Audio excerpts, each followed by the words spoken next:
ছবিটা একবার দেখুন, একেবারে যেন নির্জন বিচ্ছিন্ন একটা দ্বীপ। কেন এই কথা বলছি? কারণ 4 দিন ধরে জল পাচ্ছেন না তারা, বিদ্যুৎ নেই, বাড়ির দেওয়ালে ফাটল ক্রমশ চওড়া হচ্ছে, আর এরই মধ্যে মাথার উপর বাড়ি ভেঙে পড়ল।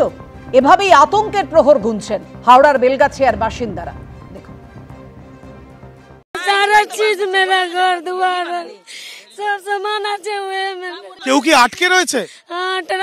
কেউ আছে লোক? कोई না আছে। আমাদের জায়গা দাও, আমাদের বাড়ি দিয়ে দাও। ফাটল ধরেছিল আগেই, এবার হুড়মুড়িয়ে ভেঙে পড়ল সেই বাড়ি, মাথার উপরে ছাদ হারালো গোটা পরিবার। এখানকার যারা বাসিন্দারা তারা কিন্তু একেবারে যথেষ্টই উদ্বিগ্নে রয়েছেন। তার কারণ কিছুক্ষণ আগে যে বাড়ির সামনে আমরা দাঁড়িয়ে রয়েছি সম্পূর্ণ এই বাড়ি ভেঙে গিয়েছে এবং তারা জানাচ্ছেন যে এই যে সম্পূর্ণ ভেঙে গিয়েছে, সামান্য ক্র্যাক এসেছিল এবং ঠিক এই যে ভাগাড় রয়েছে, ভাগাড়ের পাশে সেখানে এই বাড়ি ভেঙে গেছে। বিশ্বনাথ সাউ, বয়স 38, দীর্ঘদিন ধরে বসবাস করেন বেলগাছিয়া ভাগাড় সংলগ্ন এলাকায়। ফল বিক্রি করে চালান সংসার। বুধবার রাতের বিপর্যয় তাকে ঠেলে দিয়েছে অনিশ্চয়তার মুখোমুখি। ফাটল ধরলেও দাঁড়িয়েছিল বাড়িটা, রবিবার সকালে তাও শেষ। আমার ঘরে দুজন অসুস্থ আছে, দুজনকে ওষুধ করাই, 4টে ছেলে মেয়েকে পড়াই লেখাই করি, আর আমি কিছু করতে পারলাম না এই সময়। 4 দিন ধরে বিদ্যুৎ নেই, বাড়ির দেওয়ালে চওড়া হচ্ছে ফাটল, আরো ভেঙে চুরে যাচ্ছে রাস্তা, যে কোনো মুহূর্তে ফেটে যাওয়া বাড়ি ভেঙে পড়ার আশঙ্কা। সব মিলিয়ে আতঙ্কের প্রহর গুনছেন হাওড়ার বেলগাছিয়ার বাসিন্দারা। রাতের পর রাত কাটছে ঘরের বাইরে, রাস্তায়।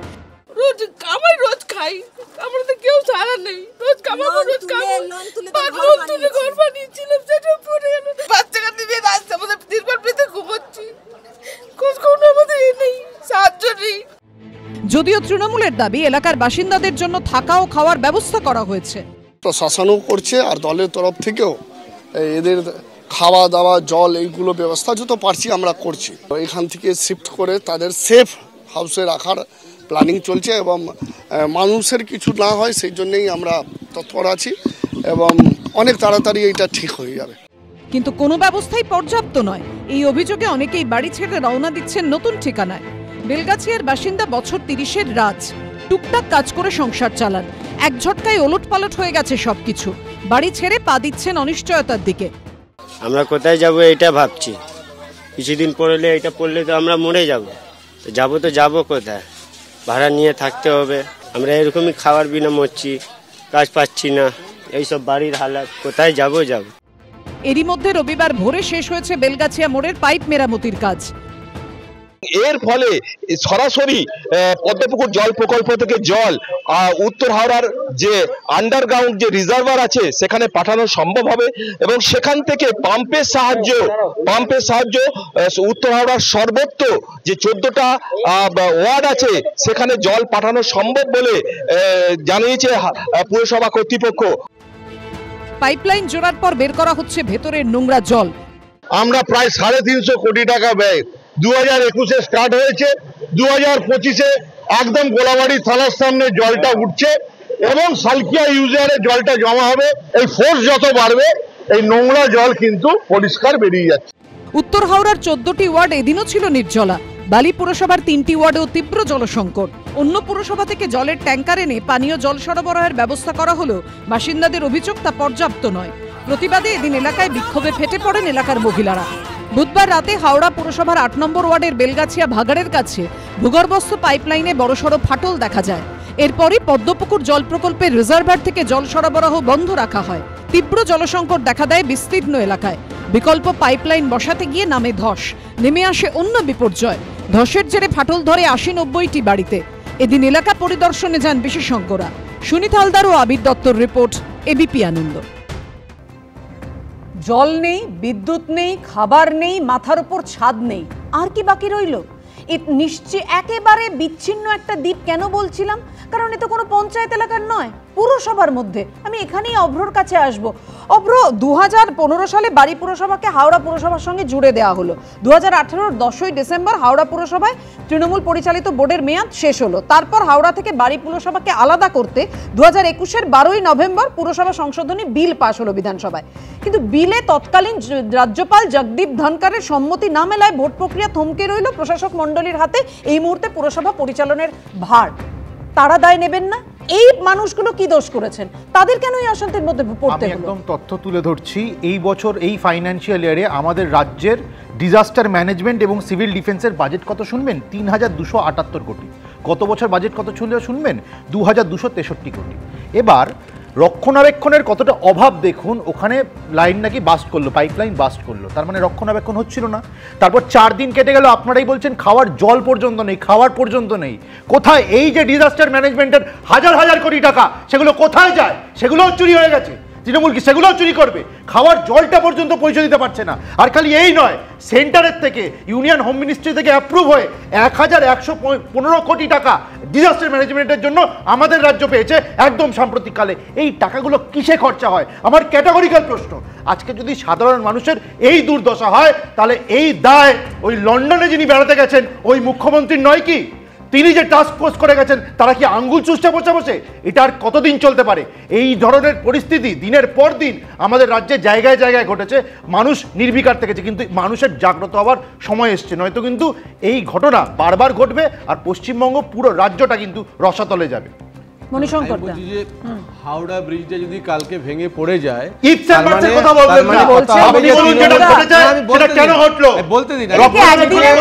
যে ঘটনাটা ঘটেছে এই মমতা ব্যানার্জি সরকারই কিন্তু সেটাকে ঠিক করবে। বিজেপির লোকগুলো, আরে ভাই উত্তরনীল ঘোষ গেছে, ছবি তুলে চলে এসছে, কিচ্ছু করে না কেউ। এইখানেই আমাদের কথা, যে বিজেপি বলে না হিন্দুদের জন্য কিচ্ছু করে না। আমি বলছি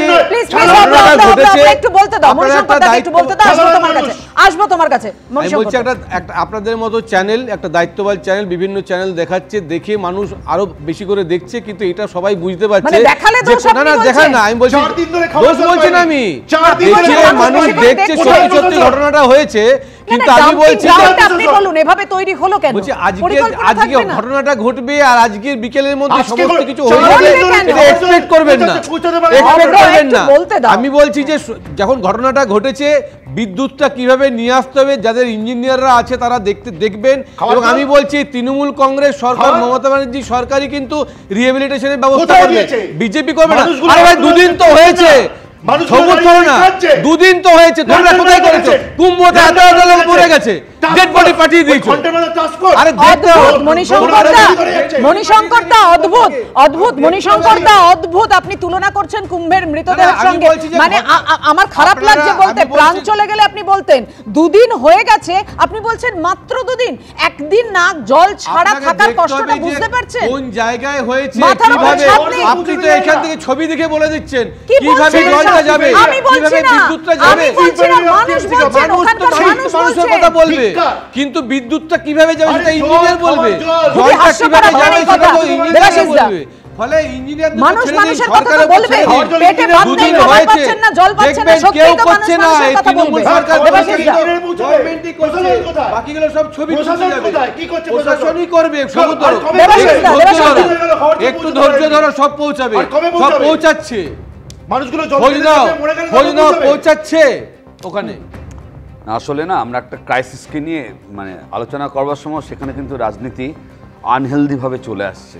আসলে এখানে আমাদের কথাটা কোথায় দরকার, যে এই দুর্ঘটনাটা যখন ঘটছে, যখন যারা এই কাজটা করছে, নিশ্চিতভাবে একদম সরে গিয়ে সেখানে দায় নিতে হবে এবং বুঝতে হবে যে কেন এই দুর্ঘটনাটা ঘটলে। তো এমনি হয়নি, ওখানে একটা প্রজেক্ট এক্সিকিউট করা হচ্ছে এবং এক্সিকিউট করতে গিয়ে দুর্ঘটনাটা ঘটেছে। ফলে যারা প্রজেক্ট এক্সিকিউট করছে, যার তত্ত্বাবধানে প্রজেক্ট এক্সিকিউট করা হচ্ছে, তাকে ব্যাখ্যা দিতে হবে। খুব পরিষ্কার কথা, এই তৃণমূল নিয়ে এসে কথা বলে লাভ নেই, তাকে ব্যাখ্যা দিতে হবে এবং সেই দায়িত্বে যে আছে তাকে তার উত্তর করতে হবে। এটা এক। আর দুটো তো মাত্র বিষয়, এটা ফরচুনেট যে একটা মানুষের প্রাণ যায়নি, কিন্তু এই দুর্ঘটনাটা ঘটবার পর একটা রাজ্যে যেটাকে বলা হচ্ছে যে ডিজাস্টার ঘটেছে, দুর্ঘটনা ঘটেছে, তার ম্যানেজমেন্টটা এতটা শিথিল কেন? প্রশ্ন তো এইখানে উঠছে দুটো জায়গায়, যে প্রজেক্ট এক্সিকিউশন করতে গিয়ে কোন জায়গায় প্রিকশনারি মেজার না হওয়ার জন্য এই ঘটনাটা ঘটলো, আর যখন ঘটেছে তখন তার ম্যানেজমেন্টটা আমার 24 ঘন্টা করে 4 দিন পার হয়ে গেছে। আমরা এখানে বসে অনেক তর্ক করতে পারি, কিন্তু যদি একটা দিন আমরা 6-8 ঘন্টা 10 ঘন্টা 12 ঘন্টা যদি বিদ্যুৎ না থাকে, জল না থাকে, এর তো মাথার বাড়ি ভেঙে পড়েছে, এর তো রান্নার ব্যবস্থা পর্যন্ত নেই। এই জায়গাটায় গিয়ে কে খিচুড়ি নিয়ে মনে একটা না না মনে এখানে একটা পরিষ্কার কথা আছে, রাজনৈতিক দলের কথাটাকে পরে আনো। মানুষ ভোট দিয়ে একটা রাজনৈতিক দলকে প্রশাসনে পাঠিয়েছে, আলোচনাটা ওইখানে সীমাবদ্ধ রাখো। আমি পরে বুঝতে চাইছি তৃণমূল, সিপিএম, কংগ্রেস, বিজেপি, আমার আগে বুঝতে হবে যে মানুষ যাকে ভোট দিয়ে ক্ষমতায় দিয়েছে, দায়িত্ব দিয়েছে 5 বছরের জন্য, তার ম্যানেজমেন্ট নিশ্চয়ই করছে তো। আর আপনি কথা দেখছেন দেবাশিসদা, আপনি গ্রাউন্ড ফিল্ডে যান আর কবে করছে কিনা দেখুন, হচ্ছে কিনা দেখুন। মণিশঙ্করদা দুটো কথা বললেন যে মাত্র 2 দিন হয়েছে, মানুষের কথা বলছে মণিশঙ্করদা, আর আপনি বলছেন যে মাত্র 2 দিন হয়েছে, মানুষের কথা বলছে। ঠিক আছে, দেখা যাবে, আগে থেকে তো এইসব জানা যায় না। এত বড় একটা ঘটনা ঘটলো, আগে থেকে জানা না গেলেও তারপর কিছু ব্যবস্থা করা যায় না, সেই ব্যবস্থা করতে পারছে না প্রশাসন, সরকার। আমি এই নিয়ে আসবো আপনার কাছে, কিন্তু তার আগে দেখাবো যে শুধু এই মাটি ধসে যাওয়ার ঘটনা নয়, আগামী দিনে কতটা বড় দুর্ঘটনা ঘটতে পারে হাওড়া বেলগাছিয়া কাণ্ডের পর এই আশঙ্কা প্রকাশ করেছেন বিশেষজ্ঞরা। তাদের একাংশের মতে এই বিপর্যয় ম্যান মেড, অপরিকল্পিতভাবে ডাম্পিং গ্রাউন্ড তৈরি করা এই দুর্ঘটনা ঘটেছে। আর এই ঘটনাকে ঘিরে রাজনৈতিক চর্চা শুরু হয়েছে। দেখুন, পুরো ভেঙে পুরো ঘর দেবে, আমরা কোথায় যাবো বলো? রাস্তায় আমরা বাচ্চা কাচ্চা নিয়ে রয়েছি, পেটে অন্ন নেই, মুখে জল নেই, বাচ্চারা কাঁদছে, কি করবো? কোথা থেকে বাচ্চাদেরকে মেরে আমরা চুপ করাচ্ছি। কাঁদতে কাঁদতে শুকিয়ে যাচ্ছে চোখের জল, তারপর আবার বাঁধ ভাঙছে চোখে। এদিকে এক বিপর্যয় কাটতে না কাটতেই নতুন বিপর্যয় নিয়ে আশঙ্কা প্রকাশ করেছেন বিশেষজ্ঞরা। নেক্সট কয়েকদিনের জন্য আমাদের অপেক্ষা করতে হবে আরো বড় কোনো ঘটনা ঘটানোর। রবিবার যাদবপুর বিশ্ববিদ্যালয়ে অবসরপ্রাপ্ত অধ্যাপক সাধন কুমার ঘোষের নেতৃত্বে বেলগাছিয়া ভাগাড় এবং ধস বিধ্বস্ত এলাকা পরিদর্শনে যায় বেসরকারি সংস্থা international society of waste management air and ওয়াটারের বিশেষজ্ঞ দল। বিশেষজ্ঞদের মতে এই বিপর্যয় ম্যান মেড। এই ডাম্পিং গ্রাউন্ডের কোনো ফাউন্ডেশন তৈরি হয়নি অর্গানাইজড ওয়েতে, যে জন্যে ফার্স্ট হচ্ছিল এর নিচের যে মাটি সে এত ওজন ধরে রাখতে পারছে না, ক্র্যাক করে যাচ্ছে। আপনি যদি এই পরিস্থিতিটা তৈরি না করতেন তাহলে তো আগুনটা জ্বলতো না। এইখানে আমি ডাম্পিং করব, এইখানে যত খুশি তত ওপরে উঠুক, কারো কোনো দেখার নেই, কেউ কিচ্ছু করবে না, সেটাই সেই জন্যই ম্যান মেড। এটা ভেতরে মিথেন গ্যাসটা এন্ট্রাপ হয়ে গেছে, এইবার যখনই সে একটুখানি অক্সিজেন পাচ্ছে সেইখান থেকে সেলফ ইগনাইটিং হয়ে সেটা জ্বলার চেষ্টা করছে। এটা একমাত্র বৃষ্টি হলে পরে এটা নিভতে পারে যদি ভেতরে জল যায়। অপরিকল্পিতভাবে ডাম্পিং গ্রাউন্ড তৈরির অভিযোগের পাশাপাশি বিপর্যয় নেপথ্যে উঠে আসছে হাওড়া পুরসভায় দীর্ঘদিন নির্বাচন না হওয়ার প্রসঙ্গ।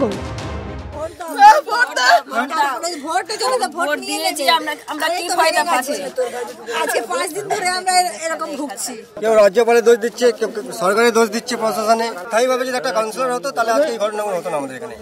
এদিন ঘটনাস্থল পরিদর্শন করেন বিজেপি নেতা রুদ্রনীল ঘোষ। ঘটনা নিয়ে রাজ্য সরকারকে কটাক্ষ করেন তিনি। মানুষের জন্য আবাসের টাকা তৃণমূলের নেতারা চুরি করে নিচ্ছেন। আপনাদের পরিষ্কার যে অভিযোগ পরিষ্কার বাস্তব, যে এখানের এমপি প্রসূন বাবু তারা নিজেদের মধ্যে গালমন্দ করতে ব্যস্ত।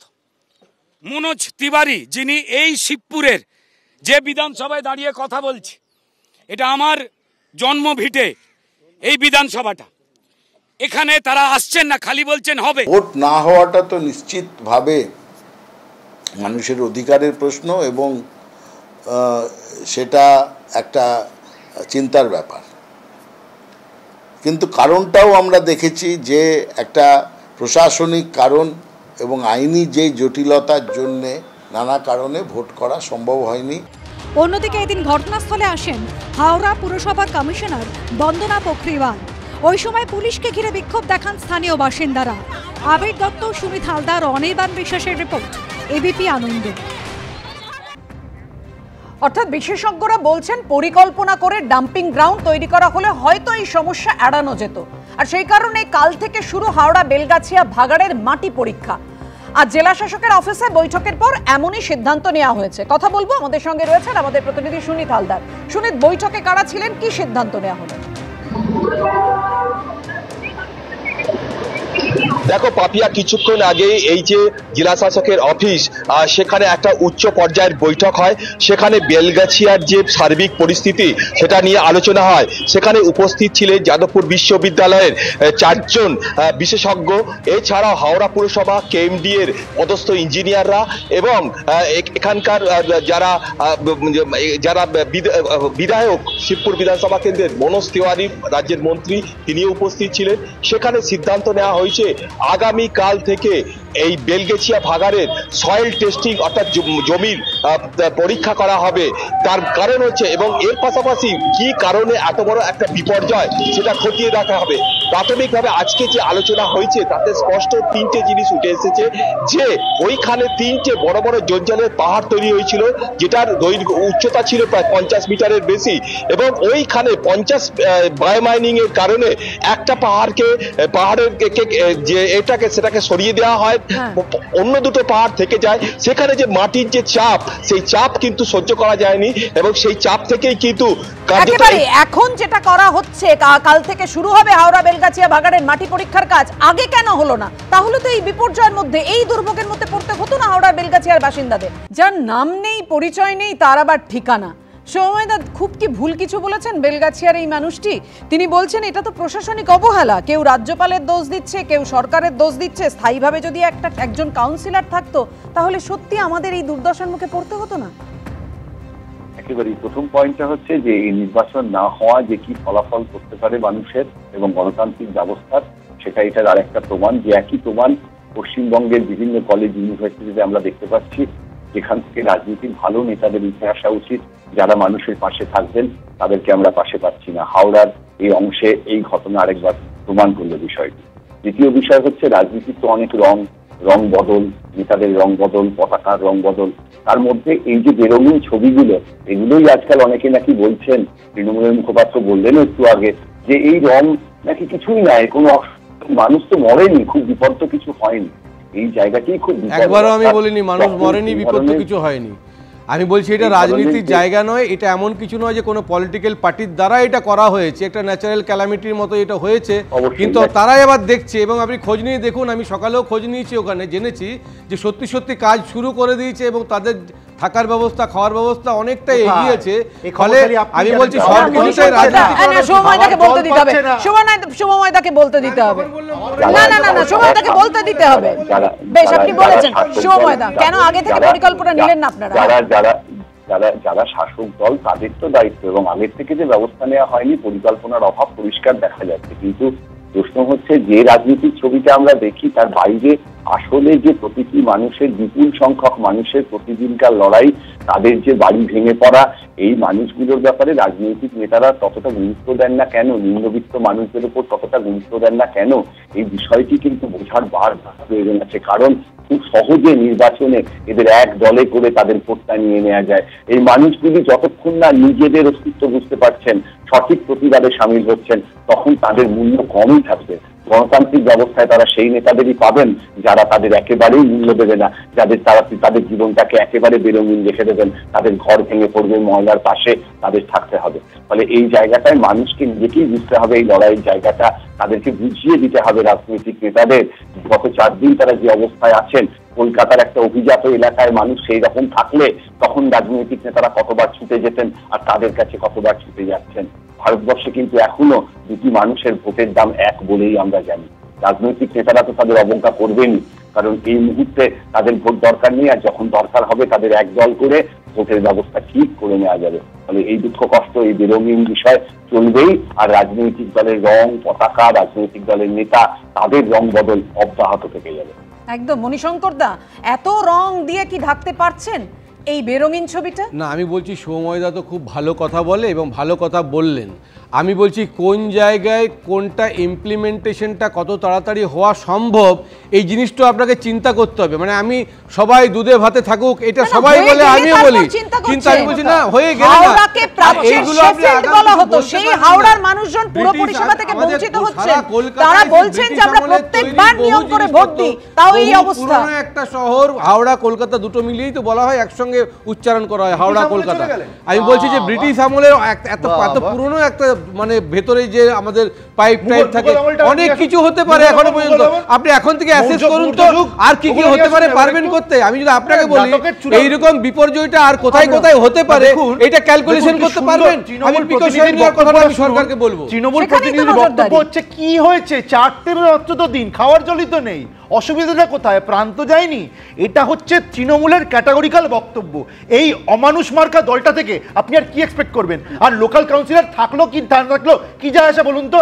যখন 52 ওই বহুদলটা ভেঙে পড়েছিল ওখানে তো কাউন্সিলর ছিল, কাউন্সিলর কি করছিল? তৃণমূল যেখানে যেখানে ব্রিজের উপরে লোক উঠিয়ে দিলে তুমি আনলিমিটেড, এরা পরিষ্কার চুরি করবে, চিটিংবাজি করবে, সাধারণ মানুষের জীবন যা খুশি হোক না কেন এদের কিছু যায় আসে না। যে জায়গাটা নিয়ে এই পরিস্থিতিতে তর্ক করা উচিত না, সেটা স্পর্শকাতরতার জায়গা। এখানে কেউ আমরা ফিতে দিয়ে মাপতে বসে নেমনি, এখানে আমাদের কখনো তর্ক করা উচিত না। আমাদের ততটা সেন্সিটিভ থাকা উচিত যে 4টে দিন আজকে সমাজে বিজ্ঞান, প্রযুক্তি, প্রশাসন যে জায়গায় পৌঁছে গেছে, তাতে এই দুর্ঘটনা ঘটবার পর 4টে দিন যাওয়ার কথা নয়। আমাদের এই জায়গাটায় সবার একমত হওয়া উচিত। এই জায়গাটায় স্পর্শকাতরতার প্রশ্নে রাজনৈতিক রং টেনে নিয়ে এসে অযথা বিতর্ক করা যায় না। মনে 1 মিনিট, বাড়ি কি 4 দিনে তৈরি হয় সেটা নয়, এই মানুষজনগুলোকে যে ন্যূনতম যে সাপোর্ট সিস্টেমটা এই সময় প্রোভাইড করা উচিত, সেটা যদি প্রোভাইড করতো তাহলে এবিপি আনন্দের বুম এবং ক্যামেরার সামনে মানুষগুলো তার স্বতঃস্ফূর্ত কথাগুলোকে ওইভাবে বলতো না। এই জায়গাগুলো নিয়ে আমরা তর্ক করবো না, কারণ এই জায়গাগুলো নিয়ে তর্ক করলে কিন্তু রাজনীতি তার নিজের যে দায় দায়িত্ব সেখান থেকে ঝেড়ে ফেলছে, কখনো উচিত না। মানুষ ভোট দিয়ে তো একটা রাজনৈতিক দলকে শাসনে পাঠিয়েছে, এখানে ইলেকশন হচ্ছে না, প্রশাসন রয়েছে, সেটাও মানে আমরা জানি কাদের প্রশাসন। তাহলে সেই জায়গায় দাঁড়িয়ে আজকে ডিএম অ্যাডমিনিস্ট্রেশন যাচ্ছে না, প্রশ্নটা হচ্ছে যে এটা আরো 4 দিন আগে নয় কেন? যে মিটিংটা আজকে হচ্ছে এবং জনপ্রতিনিধিরা সেই মিটিং এ গোপনীয়তা এবং মানুষ মানুষের কথা বলবেই তো, সেই বলাটা শুনবেন তো পুরো পিতারা। তারা কি আছেন? তারা কি শুনছেন? দায় কি তারা নিচ্ছেন? আমাদের এই মুহূর্তের আলোচনা এখানেই শেষ করছি।